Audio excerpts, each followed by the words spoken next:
But you are going to tell us the truth. Yeah. Okay, let's have a look at the page. Second to last page, up the top. Where are we? We're here. Guys, can you tune in, please? Okay, we're here. We're starting C, aren't we? Would you agree? And we've got a topic sentence. A further benefit of the NAPLAN regime is claimed to strengthen school accountability and school performance. So, school accountability and school performance. So, looking at those two things, how is that different from the thesis statement? He said school accountability. Thesis statement was school accountability, right? And he's just developing this extra element of school performance, which he's also putting in there as well. So those are the two key words. So there's more than one key word in the topic sentence there. Remember that idea of the key word in the key sentence? So your topic sentence, the most important sentence in the paragraph at the beginning. And then usually there's a key word or phrase. In this case it's two. Just really clear flags, signposts telling us, the reader, okay, we're moving on to the next section. Then there's support for that position, like so it's opposition. We learned that the structure that he has set up is you do the opposition, and then we would expect refutation. So certainly that's the opposition position. Kevin Rudd there saying, yes, choice by parents, this is the beauty of the NAPLAN regime. And if we look at the next paragraph, this mechanism of the NAPLAN regime, however, right, notice the little indicators there, what we call connectives. However is what we call a contrastive connective, showing us here's an opposite idea. So clearly we know that he's begun his refutation here. So that's important. Another important thing for you to think about is in your topic sentence, we've enlarged it a little bit. Let's imagine we've got two paragraphs. Okay, topic sentence in each one. Topic sentence. Imagine there's your key word. I'll just write key in there. It's often good, but you don't have to do it, but a useful little technique is in here. Can you somehow, it could be anywhere in the sentence, it could be at the beginning, could be in the middle, could be at the end, doesn't matter. But can you put a word or a phrase in there that shows some kind of linking? Just connecting the idea back. Now, however, does that, doesn't it? It shows that, however, is a marker that these two things are, that's meant to be a not equal sign, like opposites. So that is creating a link. The link is that they're opposites. It could be furthermore. Yeah, in addition, it could be a series. There's a whole series, and on Monday there's a very nice little website of connectives and the grammar of connectives. So not just learning the connectives, but we have conjunctions, adverbs, or prepositions. These three categories create connectives in English. And when you're working with one of them, you've got to know what it is. However, for example, is not a conjunction. It's an adverb. So it behaves differently in the sentence. So knowing what you're doing with the different connectives will be important. And I've got a very nice little website that I'll introduce you to on Monday with lots of exercises on it, and you can work your way through all the different categories of connectives. That will help you quite a lot with this kind of thing. So if we went back, I'm just introducing the idea now, we could, if you want to, in your own time, go back through and just have a look at that technique. How many kind of linkages is he making across the paragraph? You don't have to do it every time. It's not, here's a collocation that I like to use quite a lot. An iron rule, an iron, very strong, tough, isn't it? An iron rule is like 100%. Always do this, never do that. you know, there aren't many iron rules in language. Sometimes there are, and I'll point them out.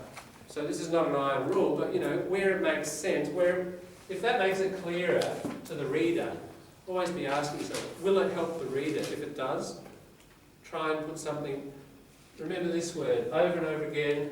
This is your key thing in writing, to be explicit and make it really clear. You put a little flag in there. It's like a little flag that says opposite. Nice and clear. The driver to Melbourne is happy. I'm on the right road here. You mean there is not any specific sign for linkage? Sometimes, however, can be... It can be all sorts of things. We can have cause-effect linkage. We can have sequence, like sequence in time linkage. We can have additional linkage, like similar idea, like furthermore, additionally. We can have contrastive, like but and however. There are several families, and the website will show you the families, and within each family, what conjunctions you can use, what adverbs and what prepositions. So you get the range of function and the range of grammar within those functions. Okay, we'll go through that Monday in the computer room as part of the Moodle.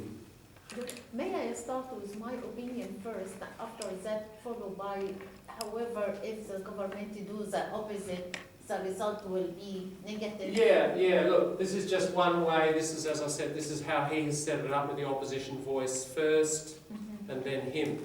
And you could do different things. We're going to look at several models and they do different things. So yes, you could possibly argue like that. Start with my opinion first. Sure. However, if the government makes the opposite, the result will be this. Yeah. And this result. No problem. Sure. That's often done. Excellent.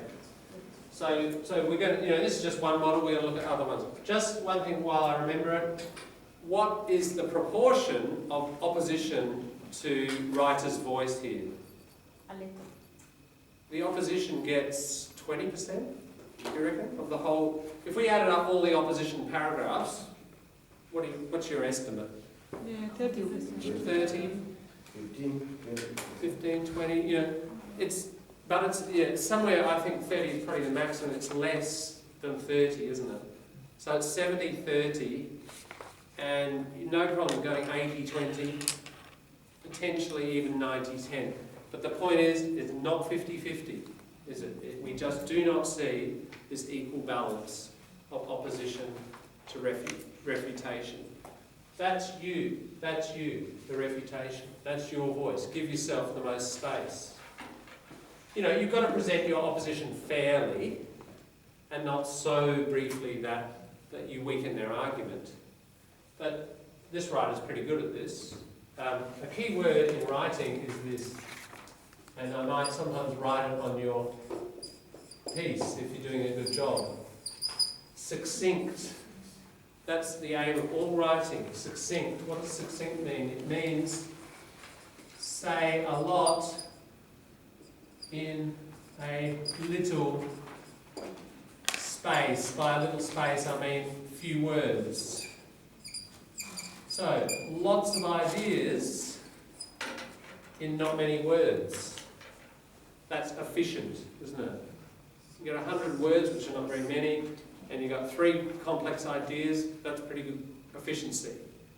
No one wants to read more than necessary. Your job is to be succinct. And he does quite a nice job of succinctly presenting the opposition in each section, and then demolish, destroy. Demolish, mole, root, molar, teeth, mill, flour, grinding. So he grinds the opposition into dust. Demolish. When you demolish a house, you knock it down, dust. So that word's related to your teeth. So he demolishes the opposition, collocation. Good argument, demolishes the opposition. So, he gives them maybe 20%, and 80% is his voice. That's probably about your proportion that you should be aiming for. whether you do it this way, of opposition, refutation, or you might write all your stuff, then have opposition, and then a conclusion. We'll look at another piece that does it a bit differently later. Okay, that's refutation. What about the next one? An additional criticism results... Oh, sorry, just to go back. This mechanism of the NAPLAN regime, because we didn't finish the topic sentence, however, would completely ignore a great number of negative consequences on the school environment listed over. Okay, so we would expect to see a list of the negative consequences, and we do. So the topic sentence reflects the paragraph.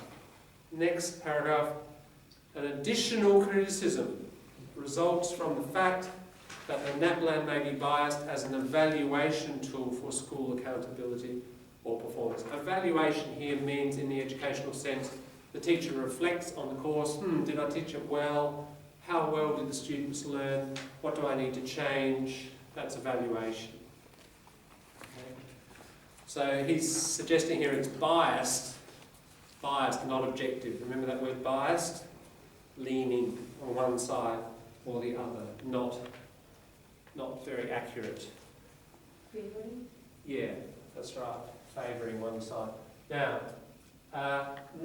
there is another one of these little things here. There's a linkage back to the paragraph above it. What is it this time? School accountability. An addition. True school accountability or performance, that is telling us we're still in the same section, isn't it? He is very explicitly using the words again in the topic sentence to say, okay guys, we're still in this section on school accountability, so that's kind of nice. That's good, but then you don't want to do it too much and just say school accountability. You know, try to find synonyms. This is where a nice broad vocabulary might help you. Certainly that's there, but that's more just marking that it's in that section. What word is linking somehow to... An additional. Additional, yeah. That word additional is doing that work here, isn't it? What part of speech is it? Noun, verb, adjective, adverb. Adverb. Not an adverb. Adjective. Criticism. It's describing criticism, which is a noun, isn't it? So just, you know, the however was an adverb. Now we're doing it with an adjective. So there are lots of different grammatical ways you can do it. We'll just explore those if we see any more. Okay, so now here's a new point about bias for evaluation. A short paragraph there. And the next one, some educators seem strongly confident that school accountability can definitely be enhanced with data, open competition and school choice. However, which can be a double-edged sword, generating school stigmatisation and ignorance of authentic school accountability. He's not quite used his... that which should be this. Can you cross out which after the however? However, this can be. Should be a this. He's used the however very nicely. See the semicolon before it? That is the way he used however. Don't put a comma. Many native writers will put a comma there. I won't go into that now, we'll deal with it another time. But yeah, however is very badly treated by lots of native writers. What And about it can be after? misleading for you because you see a native writing like this, you think, oh, that's the right way. It's not. That's correct, what he's done. We'll talk about it more another What time. about after, however, the comma is wrong? Yeah, that comma is correct. However, comma, this can be a double-edged sword. That is an adverb. So when the adverb, like a little connecting adverb, is at the beginning of a sentence, we call it a sentence adverbial because it's controlling the whole sentence. And after sentence adverbials, you put commas when they're introducing a sentence. We can do a whole thing on commas at some stage. They're kind of the final polish on the language, but yeah, we should find time to do it so that you've got an idea. You probably end up controlling commas better than natives because natives don't control commas very well. Even in newspapers, editors don't control them very well, some editors. Okay, so what's happening here? Function. Mini conclusion, isn't it? It's the wrap up, wrapping up metaphor like wrapping up the present. It's a wrap up of that section on accountability. So what would we expect when we turn the page? Mini conclusion. No, we've just had the mini conclusion. That was the mini conclusion, folks. That was it. Conclusion of the paragraph. That's right. Well, the conclusion of the essay, isn't it? Because at the end of each section, we've had I'm just going to write MC, mini conclusion, right? MC, and we're on to the next section. We've now finished all the main points. We would expect the conclusion of the whole essay. Yeah. And there are 2 paragraphs there, and that's indeed what's happening. Just like he took 3 paragraphs to introduce, he's using 2 paragraphs to conclude. Yeah. And again, topic sentences should help us. Fundamental in the education process, tests should be stressed with great emphasis. Nevertheless, there's your connective, showing opposition, contrast. It would seem that the NAPLAN regime does seldom contribute, he should really put seldom contributes, not take out the does, to great outcomes. Great is too spoken, to positive outcomes. But triggers unintended, counterproductive and controversial issues. Those are your key words in the key sentence.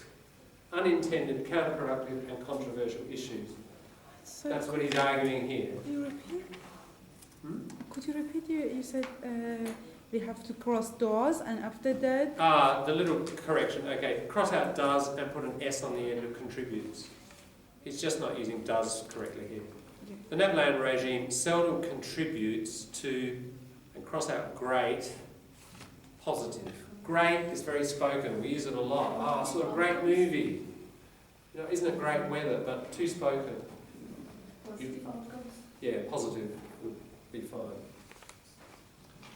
Okay, then there's a summary. What he's doing is he's sort of summarising each section.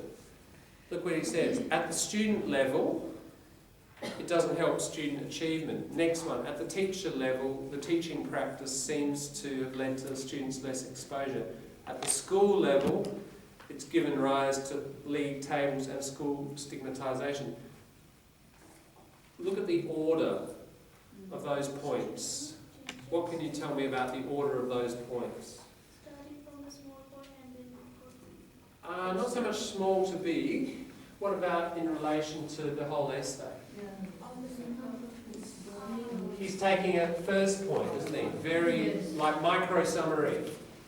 Puts it in there, micro summary, yeah, he's sewing them together into, it's not quite one sentence, no, he's got 3 little sentences that just wrap up. Yeah. Is it this the supposed way to do it? This is okay, this is fine. If you look back, he's just saying the same thing in a different way. Make sure you say it in a different way. Don't, not cut and paste obviously, but even try to use really different words. If you're going to kind of wrap up like this, this is where you really need to maybe, we will do work with synonym dictionaries and so on to make sure that, when you wrap up like this, you're saying it in a very different way, so you're not kind of boring the reader with just repetition. Yeah, so wrap up like that. You can do that, you don't have to, but it helps with that, doesn't it? And this writer is pretty good. He's very succinct and he's got a good vocabulary range, and so when he does this little wrap up with each one, he's saying it differently and he's saying it succinctly. So personally, I don't notice that as like, you've already said that. I don't get that feeling from it. Because it's efficient and it's very different vocabulary from what he was using before. Sufficiently different. Okay, so he just explicitly wraps up, and then that last paragraph. There's little doubt that every young Australian should. Right, exactly. We see a should, and that's the easiest way and most explicit way of making a recommendation. So, shoulds often appear. You can recommend without a should.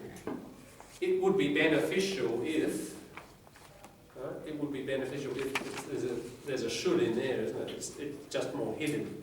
He's being very explicit. There's little doubt that every young Australian should be eligible for world-class education, but there should be antecedent discussions, so discussions before you do it about what world-class education means, how it can be implemented, and more specifically whether or not it can be achieved through the NAPLAN-driven schooling. We may start the discussions.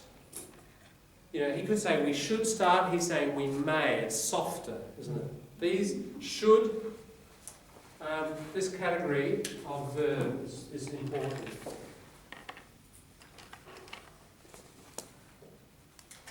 So we've had a should, may. I'll just write the common ones up.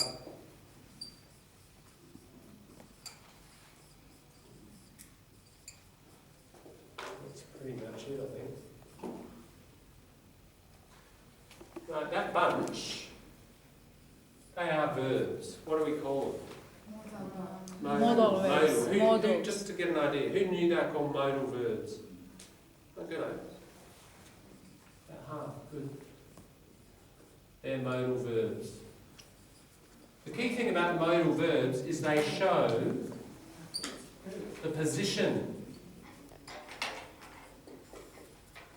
of a writer or a speaker. They show kind of opinion or position on something. If you say should, we know the person's position, don't we? May means their position on whether it's possible or not. So it's position about possibility or probability and possibility. Again, would and will, predictions or hypothetical position, predictions. You know, their position, will it happen or won't it? Shall I do it or shan't I? You know. So these are really, really important in, if it's about position, I mean, think of an argument. Argument's all about position, isn't it? So you probably use a lot of modals, and getting control of modals is pretty important. And I haven't written them in a particular order, but there's a strength of modals. When somebody's really certain... So must. Thank you. Must is missing. Thank you. Thanks. That's really strong. What's another strong one? Have to. Have to, but here, will. You know, climate change will happen. Person's certain, aren't they? Even shall. These are quite strong. Which are the weak ones? Might. Yeah, and may and could, yeah? And the others are kind of somewhere in between. We'll talk more about those, but it's pretty important that a lot of the time, academic writing tends to use weak modals. Because science, if you think about science, it's just changing all the time, isn't it? All the time. And what we know today is not what we know tomorrow. So if you say, this is true, and this must happen, or this will occur, a year later or 10 years later, it looks kind of silly, you know. So it's a bit of insurance and a bit of protection. But if you give your evidence, strong evidence. Yes, but even scientists, let's take an example. Astronomers 15 years ago had a really strong idea, you know, that the universe was expanding, but that expansion was slowing down, you know, because gravity was pulling it all back again. Right? They thought Big Bang really fast, and then it was getting slower and slower. Okay, so lots and lots of evidence for that. Along comes one bit of evidence, study of distant stars, exploding stars, to show that actually the whole thing's speeding up. Right? So completely overturned. So you can have mountains of evidence, but science can sometimes just do the unexpected, and you end up, you know, in a completely different structure, what we call a paradigm. Completely different structure of thinking. So you never know when that's going to happen. Whether it's social science or history, some new philosopher of history could come up with a new idea, and you know. So the point is, academic writing, we try to be safe. We try to buy a bit of insurance. And the term for this, and I want to use it a lot, is that hedge. On Saturday afternoon, if you go to the races and you think, I reckon that horse will win, okay, I reckon that horse will win. You got $1,000. You could put $1,000 on Red Tail's Pony, you know, that's its name. You could put $1,000 on it, couldn't you? High risk or low risk? Fairly high. You could put 500 on that one, and 300 on that, and 200 on that.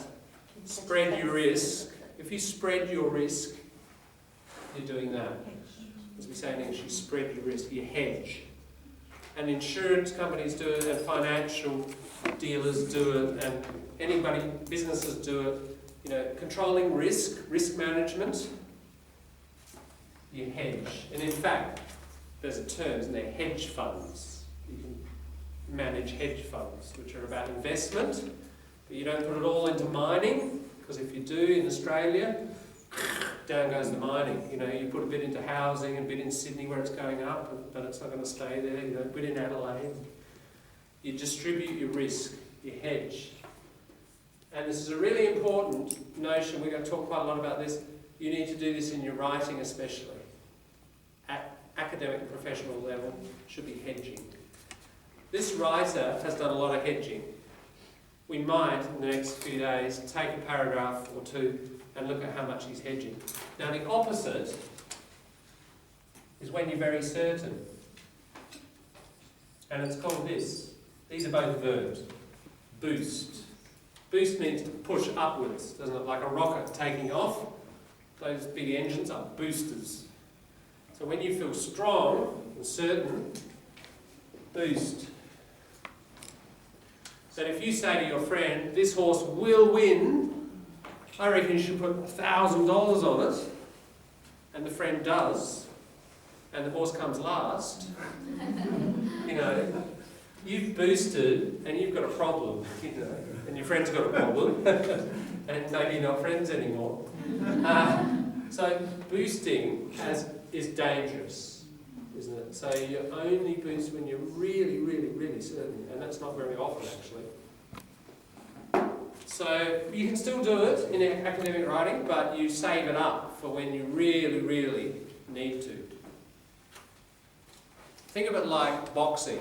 The boxer, good boxer, defence, defence, defence, then the other guy just drops his hand, wham, there's a boost, and you win the match. So you won't win by defending all the time.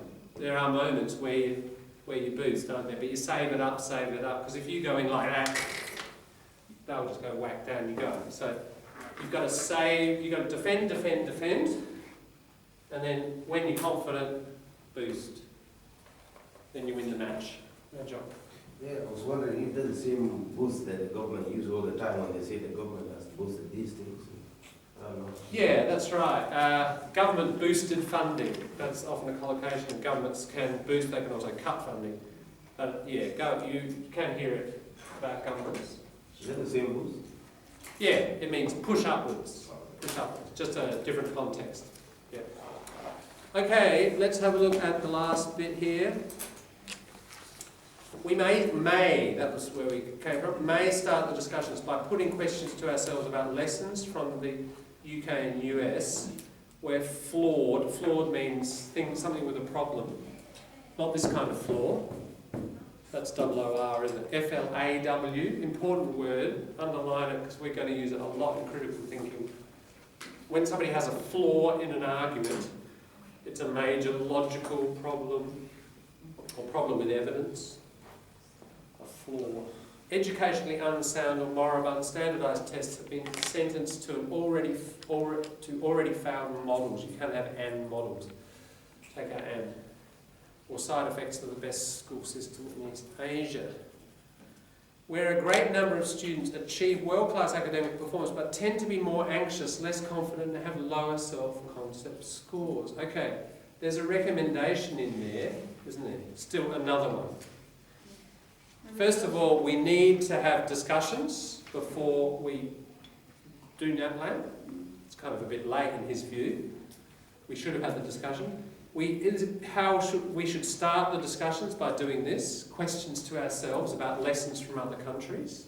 So there's 2 recommendations. What about the last thing?